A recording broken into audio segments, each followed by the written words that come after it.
രണ്ടാമത്തെ ശിക്ഷ, ശിർക്ക് ചെയ്താൽ അവൻ ചെയ്ത സകല സൽക്കർമ്മങ്ങളും ബാത്തിലാണ്.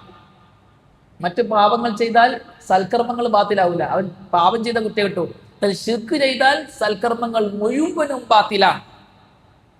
വലഖദ് ഊഹിയ ഇലൈക വഇലല്ലദീന മിൻ ഖബ്ലിക ലഇൻ അശ്റക്ത ലയഹ്ബതന്ന അമലുക വലതകൂനന്ന മിനൽ ഖാസിരീൻ.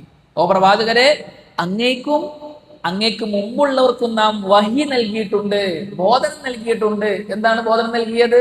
ലഇൻ അശ്റക്ത ലയഹ്ബതന്ന അമലുക. താങ്കൾ ശിർക്ക് ചെയ്താൽ താങ്കളുടെ പാപങ്ങളെല്ലാം, സൽപ്രവർത്തനങ്ങളെല്ലാം നിഷ്ഫലമായി പോകുന്നതാണ്. എല്ലാ പാവവും നിഷ്ഫലമായി പോകും, ഒന്നും സ്വീകരിക്കൂല.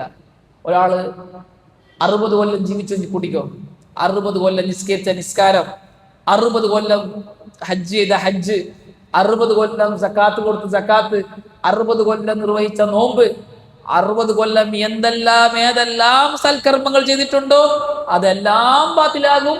ജീവിതത്തിൽ ഒരിക്കൽ അള്ളാഹു അല്ലാത്തവരെ വിളിച്ച് പ്രാർത്ഥിച്ചാൽ, അയാൾ ദർഗയിൽ പോകുന്ന ആളാണ് എങ്കിൽ, കബറാളികളോട് തേടുന്ന ആളാണ് എങ്കിൽ, കബറാളികൾക്ക് നേർച്ച വഴിപാടുകൾ നടത്തുന്ന ആളാണ് എങ്കിൽ, ഉറൂസ് നടത്തുന്ന ആളാണ് എങ്കിൽ, മരിച്ചവരെ വിളിച്ച് സഹായം തേടുന്ന ആളാണ് എങ്കിൽ, ഈ 60 കൊല്ലവും വേസ്റ്റാണ്. അവൻ കാഫിറാണ്, മുശ്രിക്കാണ്, അവന്റെ കർമ്മങ്ങളെല്ലാം നിഷ്ഫലമാണ്.